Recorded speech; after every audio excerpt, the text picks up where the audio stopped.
किसी ने बड़े कमाल की बात कही है कि इस कलयुग में ईश्वर से शिकायत क्यों करनी। ईश्वर ने हम सबके पेट भरने की जिम्मेदारी ली है, पेटियां भरने की नहीं।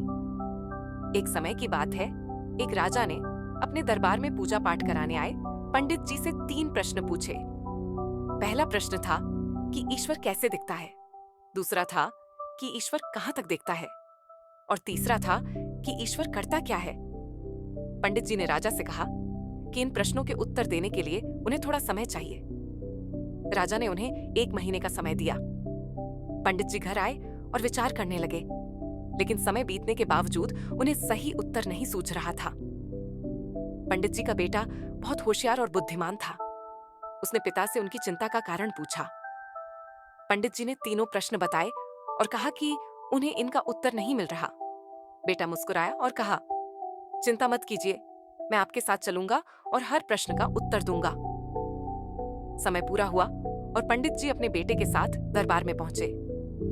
राजा ने पहले प्रश्न का उत्तर मांगा कि ईश्वर कैसे दिखता है। पंडित जी के बेटे ने कहा, महाराज, बिना आदर सत्कार किए प्रश्न पूछना उचित नहीं।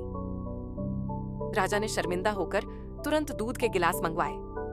पंडित जी का बेटा गिलास में उंगली डालकर दूध में मक्खन ढूंढने लगा। राजा ने हंसते हुए कहा, ऐसे थोड़ी मक्खन मिलता है, इसके लिए दूध से दही बनाया जाता है और फिर उसे मथा जाता है। बेटे ने उत्तर दिया, बस इसी तरह परमात्मा भी तुरंत दिखाई नहीं देता। उसे समझने और महसूस करने के लिए ध्यान और अभ्यास की आवश्यकता होती है। फिर राजा ने दूसरा प्रश्न पूछा कि ईश्वर कहां तक देखता है। पंडित जी के बेटे ने एक मोमबत्ती मंगाई और जलाकर राजा से पूछा, इसकी रोशनी कहां तक जा रही है। राजा ने कहा, यह चारों तरफ जा रही है। बेटा बोला, बिल्कुल सही, परमात्मा भी हर जगह देखता है, वह हमारी हर गतिविधि पर नजर रखता है। अब राजा ने तीसरा प्रश्न पूछा कि ईश्वर करता क्या है।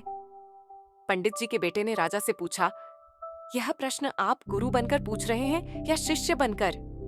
राजा ने विनम्रता से कहा, मैं शिष्य बनकर पूछ रहा हूं। बेटा बोला, तो फिर शिष्य सिंहासन पर बैठा है और गुरु नीचे खड़ा है, ऐसा कैसे। राजा ने तुरंत सिंहासन छोड़ दिया और पंडित जी का बेटा सिंहासन पर बैठ गया। राजा ने फिर पूछा, अब बताइए, ईश्वर क्या करता है। पंडित जी के बेटे ने कहा कि महाराज, अब बताने के लिए रही क्या गया है। ईश्वर वह कर देता है जो अभी अभी हुआ है। पल में राजा को रंक बना देता है और मुझ जैसे रंक को राजा बना देता है। राजा ने शत शत नमन किया, प्रणाम किया और कहा कि आपके जैसे विद्वान से मिलकर कि मेरी आंखें खुल गईं। आज से आप हमारे राज्य पुरोहित घोषित होते हैं। बहुत छोटी सी कहानी जिसका सार हमें सिखाता है कि परमात्मा हमारे साथ है, हर पल हर क्षण। बस हम उन्हें याद करना भूल जाते हैं और उन पर विश्वास रखिए। राजा को रंग और रंग को राजा पल में बना सकता है। अपने कर्मों का ध्यान रखिए। आप भी एक दिन राजा बन सकते हैं, जीवन की उस ऊंचाई को पा सकते हैं जहां पहुंचना चाहते हैं। ऊपर वाले के आशीर्वाद और अपनी मेहनत से आप भी कुछ कर दिखाइए, जैसा कि दुनिया करना चाहे आपके जैसा। दोस्तों, आपको यह कहानी कैसी लगी? कमेंट करके बताइएगा जरूर।